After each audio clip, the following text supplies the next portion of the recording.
Probably you just take it for granted, but SoCom is a business with a range of consultants across various ages and obviously uptake of new technology. So most recently we had a whole staff training session on social media. It was fantastic. We looked at it in terms of our marketing and about ways in which we could actually use it in our work with clients. And we've already had some fantastic feedback about some of our YouTube videos.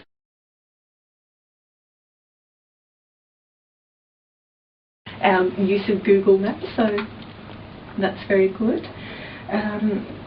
And the other thing is, and this is a bit of fun, it's that we've just had an iGoogle page competition.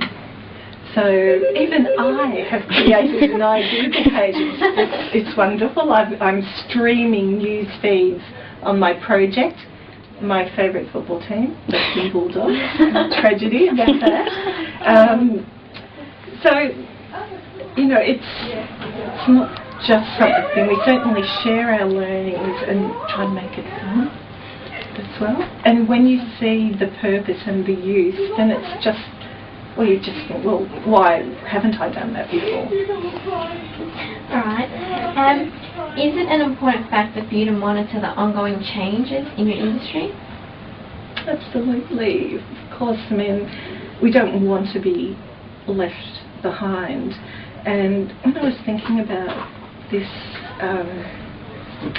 question, I thought one of the things that SoCom does that might be a little bit different is that we do endeavour to take up any opportunity we have to present or to be an educator.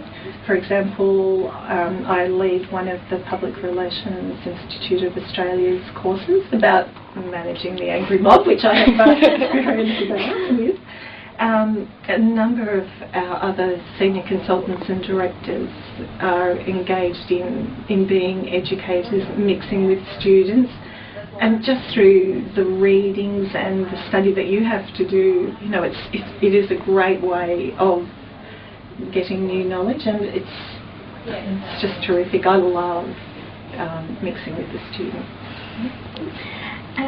With changes in technology, networking and public interest, how have you been able to monitor those changes? Well, I've talked about how we've embraced it, but monitoring it is, I think, within our business, we've got some fantastic young people whose passion is the new technology and the use of the technology, and it's about them taking it on board, trialling it, using it, and introducing it to the team. Have there been practices that have communicated innovation and change at SoCom as well as the PR industry as a whole? I want to talk about something that's pretty dear to me, and it's a little bit different. I just hope it'll give you a bit of a view about what happens within a public relations company, and that is we involve our whole staff in our planning sessions. So every year we have 2 planning days, and last year we developed a 3-year strategic plan. And how we developed that plan was, let's look at what we're doing well. What are the things that are new to the industry that we really need to engage with? And what are some of the things that perhaps we're not doing as well as we could? So we set our strategic plan up about re-engineering part of the business. So we've got 6 big review processes that will happen across the 3 years. Right at the moment, I'm leading one that's looking at our human resources management. So it's actually going right from the start, how we'll recruit our staff, what kinds of programs we'll offer.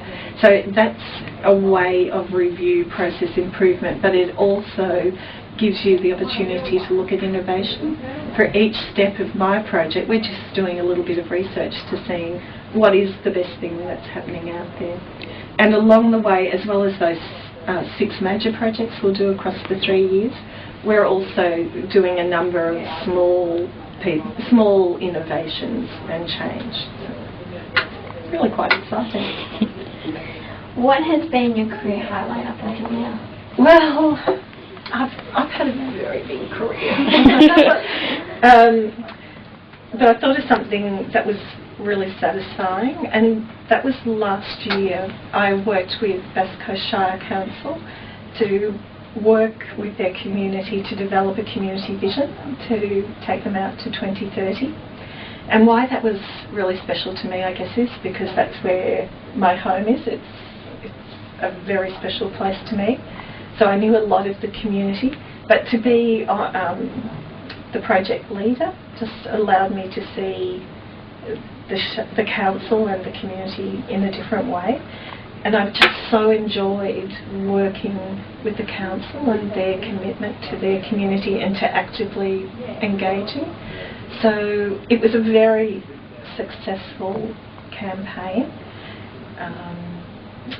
and just the working relationship was wonderful. So it was, I guess, about the shared planning, being really clear about what it was we wanted to achieve and working together, a council and a consultancy. And I know that the council's really pleased with the end product that's been taken up by the council, and it'll now be really a test on every other plan that they do. So if by 2030 we want a certain number of things, these are the steps we've got to take now to make sure we reach. So that was a wonderful project. What sort of advice would you give to those trying to make it into the public relations industry, such as ourselves?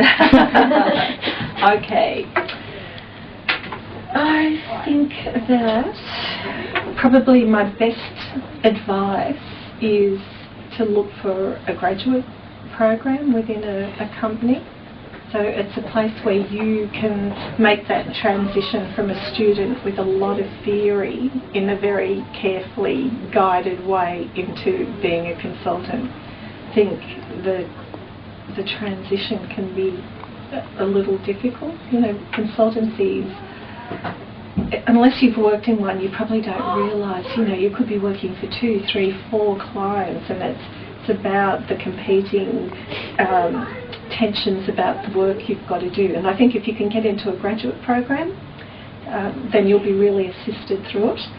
Another hint or tip, one of our graduates, Phil, from last year, he actually volunteered while he was doing his training, and that gave him a view about what areas of public relations he'd like to go into, but it also helped him confirm that's exactly what he wanted to do.